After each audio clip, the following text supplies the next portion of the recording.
y de conocimiento de ustedes los hechos sucedidos en el día de hoy. Se están creando las condiciones para que el Partido Comunista llegue al poder. Tras una década de regresión y de oscurantismo,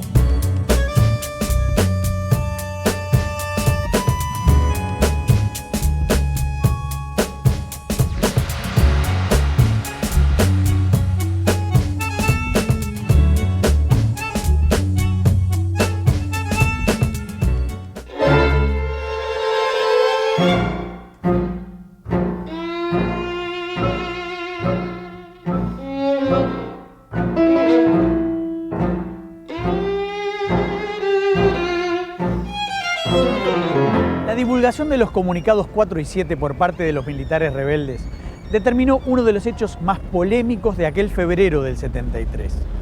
Debido a su contenido populista, hubo sectores de izquierda, como el Partido Comunista, o aún la propia CNT, que los valoraron positivamente. En aquel entonces funcionaba en este edificio del Boulevard Artigas el Servicio de Información de Defensa. Su director era el coronel Ramón Trabal, un hombre fundamental en la redacción de aquellos documentos, en particular del Comunicado 4. El verdadero alcance de esos comunicados todavía está en discusión.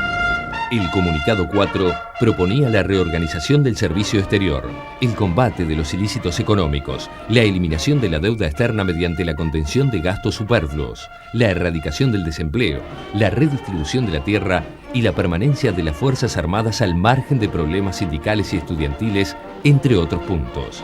El Comunicado 7 lo complementaba afirmando la no afiliación de los militares a ninguna filosofía política partidaria.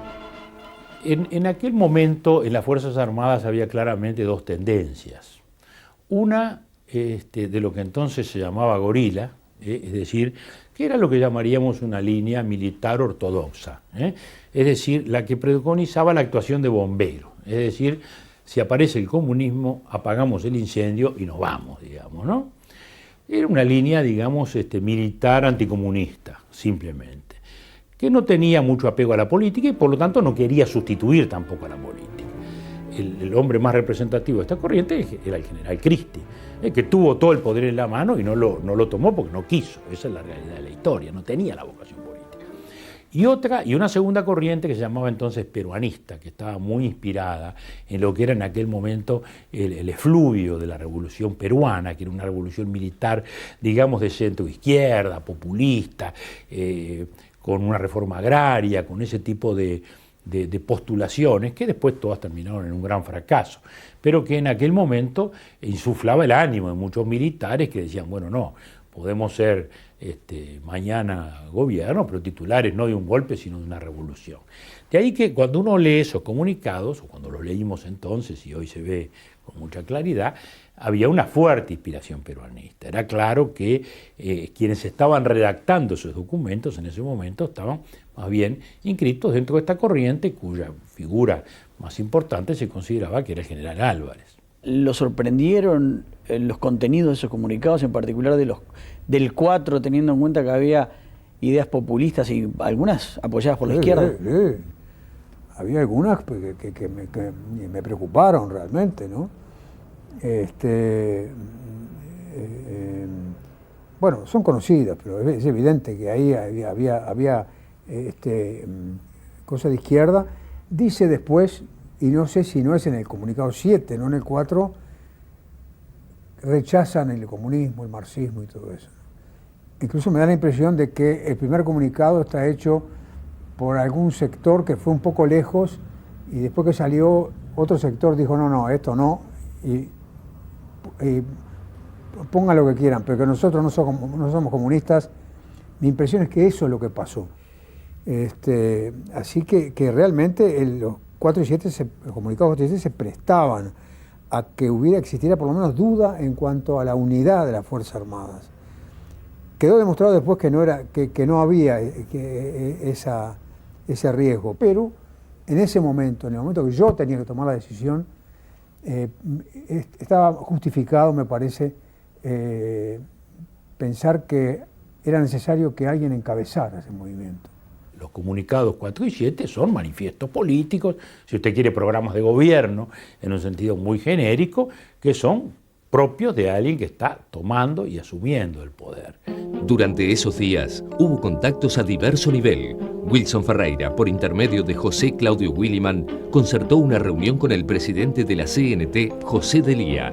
Los comunicados 4 y 7 estuvieron en la conversación. Ahí yo tuve una conversación con Ferreira Aldunate, larga. Ferreira Aldunate, para mí, tenía los borradores del 4 y 7. Me los mostró, los papelitos escritos a mano. Eran, según Ferreira Aldunate, también intervenciones en las que había intervenido Travall. ¿Usted pensó que había una posibilidad de influencia de izquierda en una línea de las Fuerzas Armadas, tal vez la que se llamaba el peruanismo? Se hablaba de que Gregorio Álvarez representaba al peruanismo, Esteban Cristi a la derecha nacionalista. Mire, lo importante no es quiénes eran ni los nombres, lo importante es que había evidentemente dos corrientes distintas, ¿no? Eso parecía muy notorio, incluso había una prensa de ellos, de los distintos sectores que se enfrentaban con bastante violencia en la prensa. Yo lo que pensé es que a alguien le podía resultar atractivo la idea de embarcarse en un proceso militar populista. O sea, que con eso que iba a contar con la bendición del mundo, que de lo contrario lo podía haber condenado, ¿no? Era con el espejismo de Velasco Alvarado allá, del otro lado de América, podía haber alguien que se tentara. Lo que quiero decir es que en vista de que no había esa unidad de pensamiento, como se refleja en los comunicados 4 y 7, la existencia de ese militarismo populista en Perú podía darle a alguien la idea de que ese era el camino. Y eso influyó mucho en mi decisión de quedarme, que por cierto era la más difícil, ¿no? No era la más difícil, perdón, he dicho una cosa indebida. Para mí lo más difícil hubiera sido irme a mi casa con el rabo entre las piernas, le digo la verdad. Prefiero pensé que lo mejor era tomar la actitud de ir adelante y ponerme al frente del proceso, donde podía fracasar perfectamente, pero en ese caso me podía ir con la conciencia tranquila. Ese comunicado, todo eso, está en cualquier programa de un partido político. ¿Qué partido político no acepta estos comunicados? No es ninguna novedad esto que van a hacer. Pero tenían un sesgo bastante peruanista, incluso hubo sectores de izquierda que... Más que peruanista, comunista, izquierdista. Más que eso, no sé si engrupió o no a lo del Frente Amplio. Algunos años atrás, el general Queirolo, que en ese momento era segundo comandante de la División 1, dijo que los comunicados 4 y 7 fueron unos anzuelos que tiraron a sectores de izquierda y que los mordieron. Eso es falso, no fueron anzuelos, era notorio que había una puja, que había una pulseada, había sectores que trataron de darle una visión menos regresiva, menos conservadora, fueron derrotados, fueron desplazados de sus mandos en las Fuerzas Armadas y algunos pagaron con su propia vida, como el caso del coronel Travall, que fue uno de los impulsores de los comunicados 4 y 7. Pero era evidente que había una lucha muy dura y nosotros no éramos espectadores neutrales de ese proceso. Perdió la democracia. Lo reconoció con las mismas palabras el general Queirolo, que fue uno de los actores. Lo reconoció después que había sido un anzuelo puesto para la izquierda.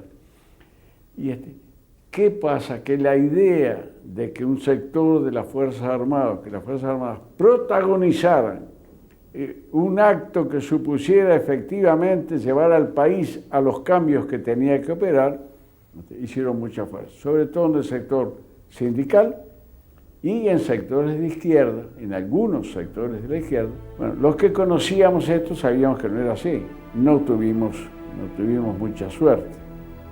Lo reconozco, incluso en el seno del Frente Amplio hubieron discusiones y hubo partidos políticos que no, que creyeron en eso. Pero eso fue un hecho real que llevó a que la gente se quedara quieta. Una cosa que sorprende es que rápidamente algunos sectores de la izquierda se equivocaron, y se equivocaron durante muchos años en caracterizar este movimiento. Creo que tenía un poco también influencia el pensamiento que se desarrollaba en la Unión Soviética, donde se apostaba mucho a esos militares peruanistas. Había experiencias parecidas en Yemen, en Etiopía, en otros países de Asia. Y quizá calcando o haciendo un poco de seguidismo con respecto a lo que el Partido Comunista de la Unión Soviética en aquel momento recomendaba, algunos compañeros aquí se equivocaron y pensaron que los militares estaban llevando adelante una parte del programa que la Convención Nacional de Trabajadores, que los sindicatos, que el Frente Amplio venían levantando desde hace muchos años. No es que nosotros soñáramos que los militares iban a salvar a la democracia. Nosotros nunca estuvimos golpeando la puerta de los cuarteles creyendo que había militares buenos que iban a salvar a la democracia. Había una puja interna muy fuerte y muy dura.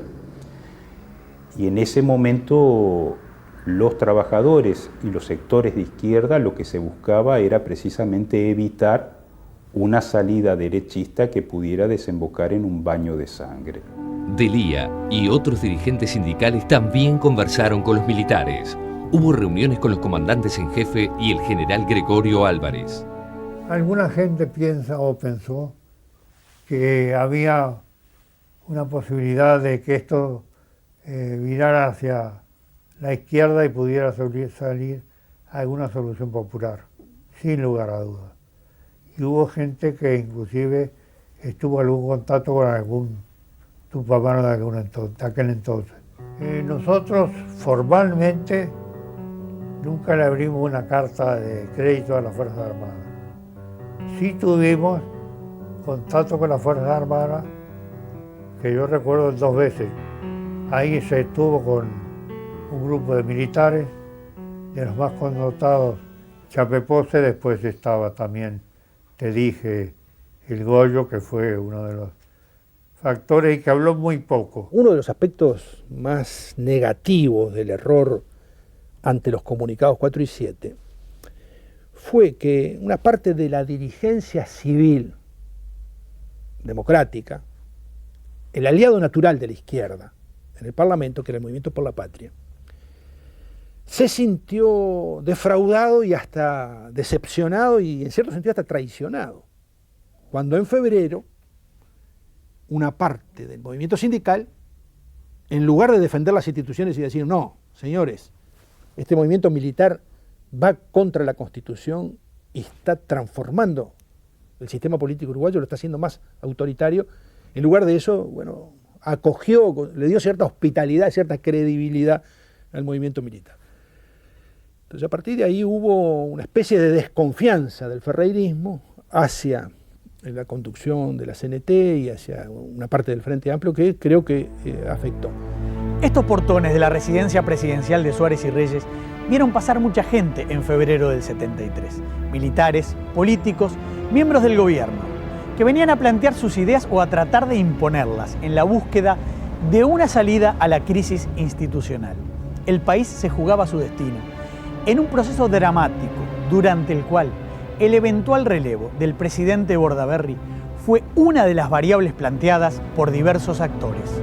Algunas de esas iniciativas para relevar a Bordaberry tuvieron la participación de los militares e involucraron al vicepresidente Jorge Zapelli. En febrero, no recuerdo bien la fecha, 8 o 9 de febrero, lo llaman a mi padre los comandantes en jefe de la fuerzas del ejército y de la Fuerza Aérea, ellos eran, para que concurriera al ESMACO, que querían tener una entrevista con él. Mi padre dice que no, que al ESMACO él no concurre, que la vicepresidencia se constituía en su casa, en su domicilio, que si querían hablar con él, los hermanos Ubía, Pérez Calda, esas son la gente que yo recuerdo, concurrieron a la casa, a nuestra casa, y ahí tuvo una entrevista que fue un sábado por la tardecita, a las 7 de la tarde aproximadamente, y duró 1 hora, en la cual ellos le ofrecen a mi padre ser presidente de la República, sacar a Bordaberry y ponerlo a él como presidente de la República. Mi padre dice bueno, que él tiene firmes principios democráticos, que si lo sacan a Bordaberry es como si me sacaran a mí. Me están echando a mí también. Es un golpe y yo de ninguna manera acepto. A los cuales uno de los subía, creo que le dice, pero usted entonces no va a cumplir con su deber de reemplazar al presidente. Si el presidente renuncia, yo asumo enseguida. Si renuncia, pero si lo sacan, me están sacando a mí. En el propio Partido Colorado hubo planteos a Bordaberry para que dejara la presidencia. Bordaberry, ¿quién le propuso del Partido Colorado que usted renunciara para que asumiera Zappelli? Fue Sanguinetti. Ahora, yo sé que él dice que no es cierto. No dice que no es cierto, porque Sanguinetti en eso es un hombre que cuida muy bien los términos y es un hombre moderado. Dice que estoy equivocado. Yo creo que mi recuerdo es ese. Que esa conversación existió, no tengo duda, porque tengo muy claro el recuerdo de mi pregunta, ¿qué haría Zappelli que no pueda hacer yo? Eso lo tengo absolutamente claro, lo estoy viviendo eso. Hubo un conjunto de iniciativas políticas que en los corrillos parlamentarios intentaron buscar ciertos consensos, tratando de inventar, de imaginar soluciones sobre esas bases. Me consta que fue así, hubo gente que habló en su momento con Zappelli, el propio Wilson en algún momento habló, en fin, fueron propuestas, alternativas políticas que se manejaron, pero ninguna llegó a cuajar en un verdadero proyecto político, ¿no? Que se asumiera como tal, porque tampoco Zappelli lo asumió como tal, digamos, ¿no? Esto también hay que dejarlo bien en claro, porque el propio Zappelli lo dijo siempre. Yo nunca fui partidario de un relevo de un presidente constitucional, no lo fui, no lo soy y no lo seré. Es decir, creo que los plazos constitucionales son sagrados. El Frente Amplio pidió por intermedio mío en un acto público realizado en la avenida 8 de octubre, en el día posterior del golpe, pedimos la renuncia del presidente Bordaberry, de manera que pudiera asumir el vicepresidente, que era el doctor Zappelli, a quien, bueno, conocíamos que era una opinión muy sensata, pero muy constitucionalista también. Pretendíamos seguir las instancias constitucionales de relevo. Wilson Ferreira Aldunate, por su parte, propuso relevar al presidente y convocar a nuevas elecciones. El 8 de febrero hubo una reunión en el domicilio del caudillo blanco en la que se manejó firmemente esta idea. Cuando yo fui a la casa de Wilson no entendía absolutamente nada de lo que pasaba allí. Hasta que Wilson me dice lo siguiente: mira, Santoro, debe recordarse que yo era senador de Por la Patria, es decir, del grupo de Wilson. Me dice, mira, Santoro, va a haber elecciones en septiembre, así que tenés que prepararte. Yo recuerdo que le dije, pero en septiembre todavía llueve mucho, ¿por qué no las hacen en octubre las elecciones? Y me señaló que iba a haber elecciones, ¿verdad? Porque desaparecía Bordaberry y se iba a constituir un gobierno provisorio. Williman llegó a ese encuentro proveniente de la casa de su tío, el hasta entonces jefe del ejército César Martínez, con la noticia de que acababa de renunciar. Y ahí hay un episodio en una reunión que hubo el 8 de febrero, que se reunieron en el comando, en la calle Soriano en ese momento, donde por primera vez los generales le pidieron a Martínez para que diera un golpe de Estado.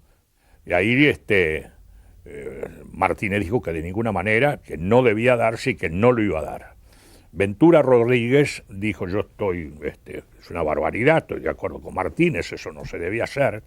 Sin duda ahí estarían los generales de este momento, no los tengo todos, estaría Álvarez, estaría Cristi, y entonces, ante la insistencia de que tenía que ser Martínez el golpe de Estado, Martínez ahí renunció. Presentó renuncia y entonces le dijeron, como era el de la derecha, le dijeron a Ventura Rodríguez, bueno, entonces lo da usted. Y Ventura dijo, pero ¿cómo lo voy a dar si acabo de decir que estoy de acuerdo con Martínez? De ninguna manera. Y Martínez se levantó y se fue, llegó a la casa y yo lo estaba esperando a ver qué había pasado en esa reunión, ¿no? La noticia aumentó la incertidumbre, pero no provocó un cambio en la estrategia. Es decir, que lo que iba a pasar era la renuncia del presidente Bordaberry y la constitución de algo así como un triunvirato para ir a las elecciones en septiembre, como me dijo Wilson. Lo que ocurrió, que Bordaberry cambió la vela y en vez de renunciar, se pasó al grupo de los militares. Esta versión que yo tengo, que en parte yo viví y en parte la conocí por la conversación de esta gente, me la confirmó posteriormente el senador Sigluti, que estaba en la Casa de Gobierno y que también estaba esperando la renuncia del presidente Bordaberry. ¿Hubo algún otro tipo de gestión? Yo recuerdo que el contraalmirante Zorrilla, por ejemplo, ha contado y lo volvió a contar, que precisamente Wilson se reunió con él en esa crisis para decirle que a ver si apoyaba a la Armada esta solución de que Bordaberry renunciara y se convocara a elecciones. Exacto. Eso ocurrió, yo no estuve ahí, pero ocurrió. Wilson Ferreira, en tanto, propuso personalmente a Zorrilla que se convocara a nuevas elecciones. Usted también tuvo una reunión con Wilson Ferreira y con otra gente en la que él hizo Wilson y Alan Berbach del Partido Nacional, de Wilson, sí, en la Ciudad Vieja, no sé si fue el lunes o el martes de esa semana, que era, supongo que sería la misma que tendría que me hablaba Álvarez, que era de hacernos cargo nosotros, o renunciaba a Bordaberry, no sé si, y que a los 6 meses o a un poco más hiciese un llamado a elecciones.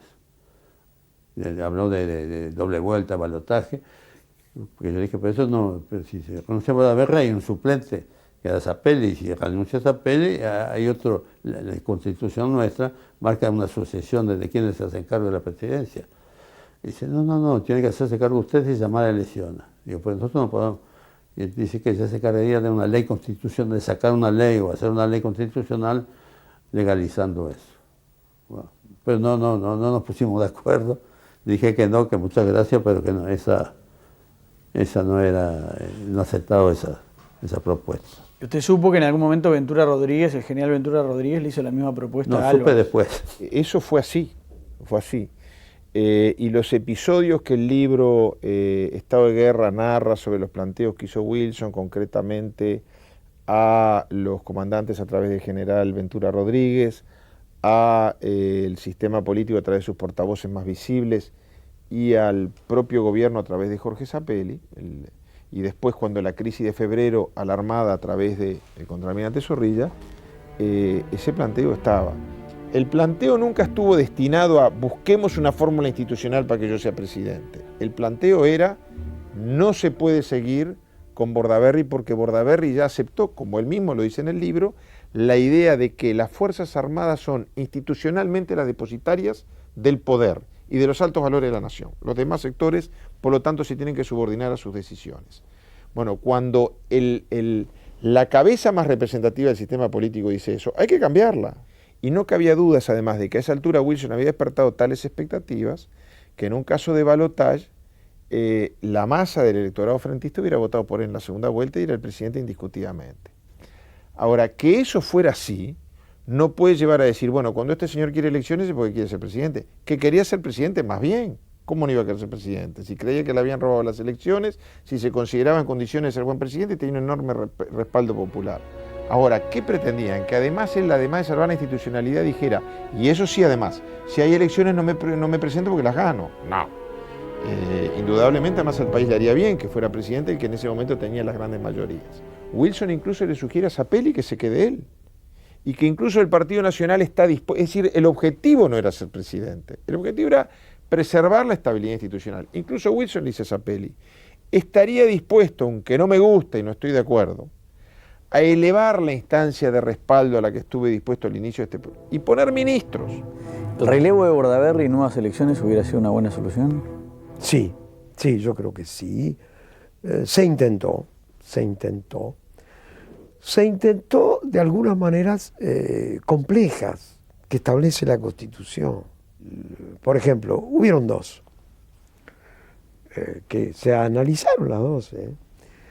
Una que es todo el complejo sistema de provocar la caída del Parlamento e ir a nuevas elecciones, pero determinando simultáneamente en un plebiscito que si en las nuevas elecciones triunfa la oposición, después se establece cómo es, el presidente queda renunciado, conservando la legalidad. Esa fue una.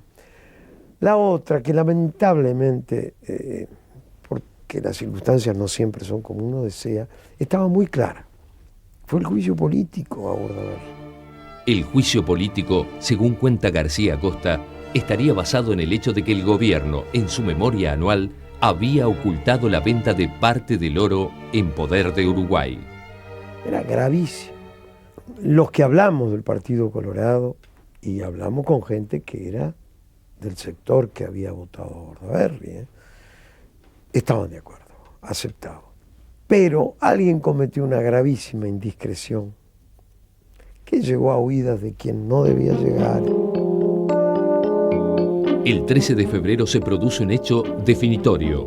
Bordaberry concurre a la base de la Fuerza Aérea de Boisolanza, donde acuerda con los comandantes en jefe una serie de puntos que consolidan la presencia militar en el gobierno. En ese momento yo hago una especie, digamos, de balance y me encuentro con que no tengo ni el ejército, ni la Fuerza Aérea, ni la Armada. Que no tengo al pueblo, punto uno, que lo llamé y no vino. En la Plaza de Independencia esa noche había 20 personas, en la vereda, no se cortó ni el tráfico. Evidentemente se estaba abriendo un proceso en el cual tenían una gran participación, una fuerte participación las Fuerzas Armadas. En las Fuerzas Armadas había unidad en cuanto a lo que habían hecho y en cuanto a querer arreglar esas cosas que ya le he dicho que estaban mal, como, bueno, por supuesto la lucha antisubversiva, la corrupción, en fin, desarrollar el país.